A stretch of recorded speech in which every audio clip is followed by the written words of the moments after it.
Shalom, shalom, frères et sœurs en Christ, et bienvenue à la Rhapsodie de ce jeudi 30 novembre 2023. Rhapsodie écrite par le pasteur Christ Oyakilome, et la lecture vous est offerte par les vérités de l'Évangile. Le thème d'aujourd'hui est « L'épée est dans votre bouche ». Alléluia. Le verset est pris de Psaume 149, versets 5 à 6, qui nous dit « Que les saints triomphent dans la gloire. Ils poussent des cris de joie sur leur couche. Que les louanges de Dieu soient dans leur bouche et le glaive à deux tranchants dans leurs mains. » Alléluia. Le pasteur Christ dit, Psaume 149, verset 5, exhorte les saints à être joyeux dans la gloire et à chanter à haute voix sur leur couche.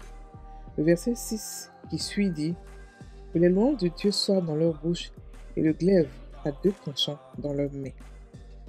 Alléluia. Il s'agit d'une prophétie de l'Ancien Testament et vous devez comprendre que la révélation de l'Église du Nouveau Testament a été cachée aux prophètes de l'Ancien Testament.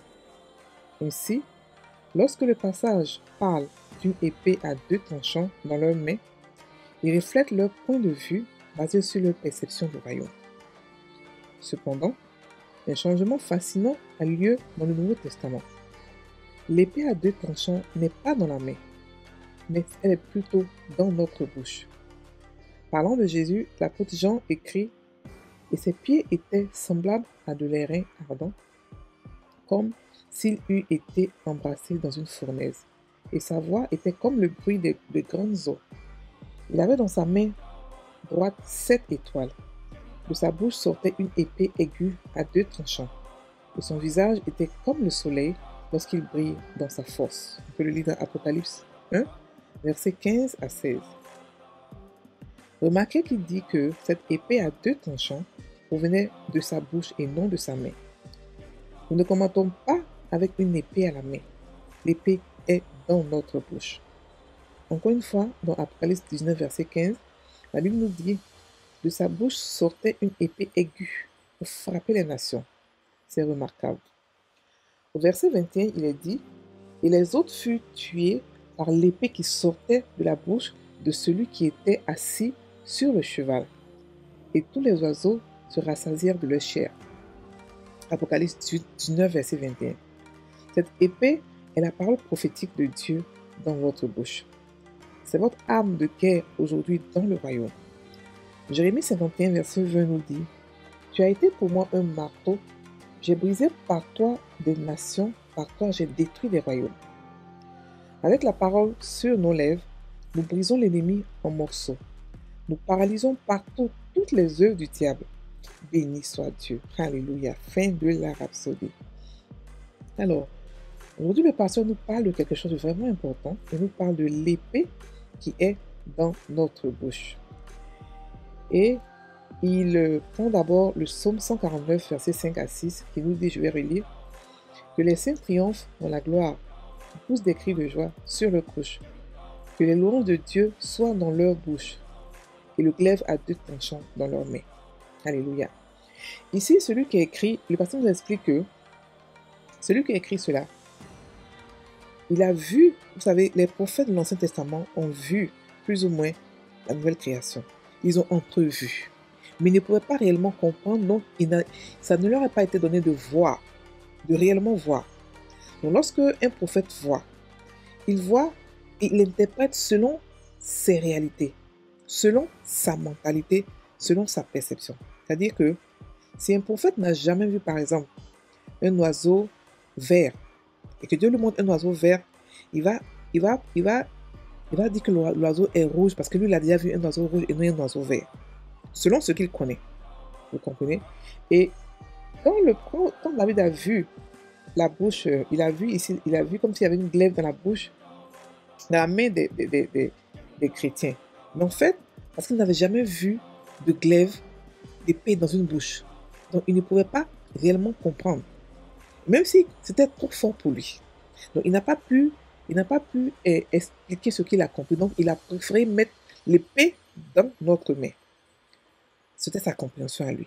C'est pour ça que le pasteur nous dit que dans l'Ancien Testament, les prophéties et les prophéties du Nouveau Testament ont été cachées aux prophètes. Vous comprenez? Donc, ils voyaient, ils ont vu juste une petite partie.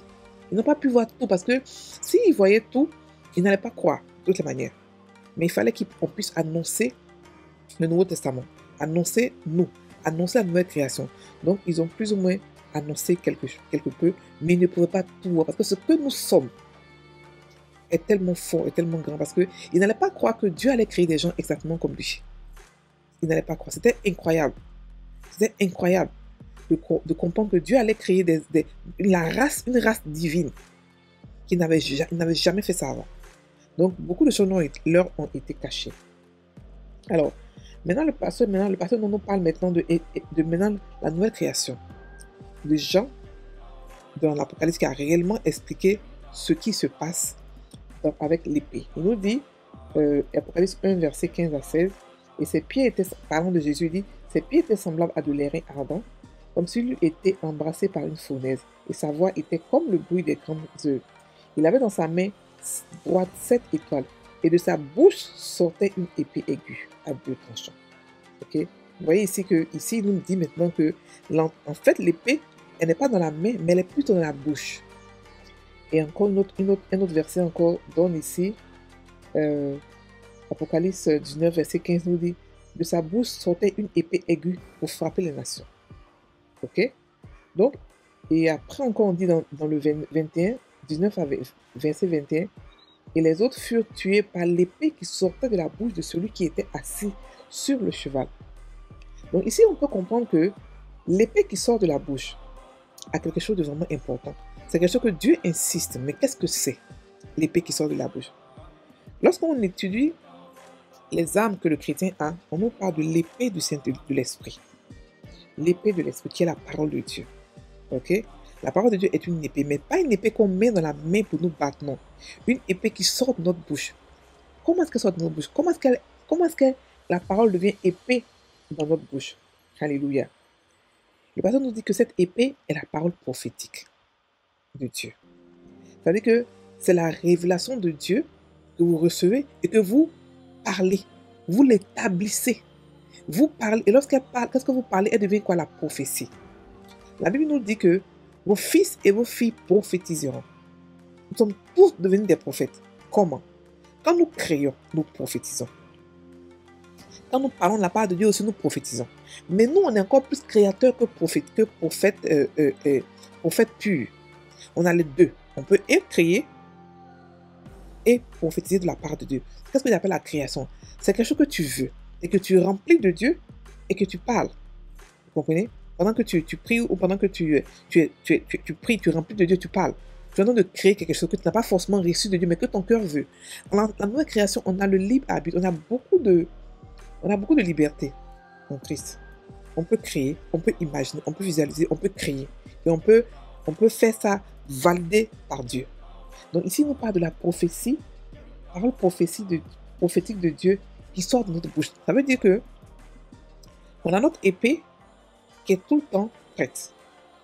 Pourquoi? Parce que la prophétie qui est donnée de Dieu, il faut d'abord qu'elle puisse être... D'abord, vous devez la recevoir. Ensuite, vous devez la comprendre. Ou même pas forcément la comprendre, mais ça ne dépend pas de vous. C'est Dieu qui décide quand il va donner la prophétie. Mais par contre, la création, la parole prophétique, vous pouvez décider quand vous allez créer. Vous avez le libre choix, le libre arbitre de le créer quand vous voulez. Dans votre sommeil, pendant que vous travaillez, pendant que vous lavez, vous pouvez créer, prophétiser. C'est en cela que la prophétie du Nouveau Testament est encore plus puissant que l'Ancien Testament. Donc, la parole ici, ce n'est pas le Réma. Pardon, ce n'est pas le Logos, mais c'est le Réma. C'est la parole révélée de Dieu qui devient dans notre bouche prophétie lorsqu'on la dit, lorsqu'on l'accepte et lorsqu'on la parle. On fait des décrets. Donc, on crée maintenant, on fait sortir de nous l'épée à double tranchant. L'épée à double tranchant qui sort de notre bouche. Alléluia. L'épée qui sort de la bouche. Voilà. Et cette épée-là, elle détruit. Elle ne fait pas que arranger. Elle détruit, elle bâtit, elle casse, elle brise, elle fortifie, elle bâtit, elle brise, elle détruit, elle fait beaucoup de choses. C'est pour ça qu'elle a deux penchants. Elle a un côté qui est bon et un côté qui est mauvais. Le côté est bon est utilisé pour pouvoir bâtir les chrétiens, pouvoir améliorer la vie des chrétiens, pouvoir construire. Mais le côté mauvais, c'est pour détruire les œuvres du diable. Vous comprenez? C'est pour ça qu'elle a deux tensions. Elle est à la fois bonne et mauvaise, dépendant de contre qui elle est. Quand elle veut détruire les œuvres du diable, elle prend la partie qui détruit et elle détruit. Voilà, elle détruit nos paroles. Quand nous parlons, dans nos combats spirituels, ce n'est pas des combats avec de main à main ou non. On parle, on fait des décrets. Et lorsqu'on fait des décrets, le diable fuit. Lorsqu'on le chasse, il fuit. Lorsqu'on chasse, on maudit ses œuvres. On chasse tout ce qu'il fait. On détruit tout ce qu'il fait. Tout ce qu'on dit se réalise parce que nous sommes des dieux et parce que nous sommes en pleine création, c'est-à-dire en pleine prophétie. Maintenant, on a maintenant la partie qui bâtit le peuple de Dieu, qui bâtit le monde, qui supporte, qui sait, qui est rempli d'amour, donc qui est utilisé comme un bâtisseur. Voilà, un bâtisseur est celui qui améliore, qui corrige, qui nettoie, qui protège. Ça, c'est l'autre partie de l'épée. Ok? Parce que n'oubliez pas que nous sommes à la fois lion et agneau, exactement comme Jésus. On est à la fois lion et agneau. On devient agneau lorsqu'il s'agit des hommes. On devient lion lorsqu'il s'agit du diable. Et c'est pareil. Nos paroles sont pareilles comme nos paroles sont aussi à double tranchant. Nos paroles sont à la fois épée tranchante pour détruire et à la fois épée tranchante pour bâtir, pour encourager. Alléluia. Donc, le pasteur nous dit qu'avec la parole sur nos lèvres, nous brisons l'ennemi en morceaux. Nous paralysons toutes les œuvres du diable. Alléluia. Donc, vous voyez que la parole dans notre bouche, elle est très importante. Pour ces chrétiens qui ne comprennent pas qu'on a l'autorité sur Satan. On n'est pas des victimes. On n'est pas ceux-là qui subissons tout ce qu'il fait. Les maladies par-ci, les guerres par-là, les flèches enflammées par-ci, tout ce qu'il fait. On n'est pas là pour subir ses humeurs. Non. Avant, on était en prison dans son royaume. Maintenant, on a le pouvoir, on a le contrôle. C'est-à-dire que la peur a changé de camp. On n'est plus ceux-là qui ont peur ou traumatisés par lui. Non, on est ceux-là qui prennent autorité sur lui. Et quand nous donnons des décrets d'autorité, c'est forcément écouté. Parce qu'on a le nom qui est au-dessus de tout nom. Le nom qui fait trembler Satan et tout son royaume. Ok? Donc lorsque nous décrétons au nom de Jésus, rien ne peut nous résister. Absolument rien ne peut nous résister. Alléluia. Voilà, donc c'est ce que le pasteur aujourd'hui nous explique que nous avons une épée dans notre bouche et non dans la main. Ok? On va maintenant prendre la prière. Cher Père, merci pour la révélation de ta parole et les bénédictions du Nouveau Testament.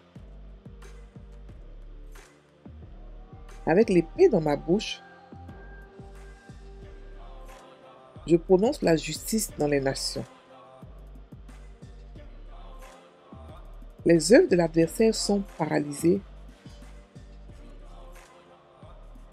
et leur désir continu de guerre, de tromperie et de peur est vain. Je déclare que quiconque, à quelque titre que ce soit, qui secrètement ou ouvertement parraine ou promeut la violence,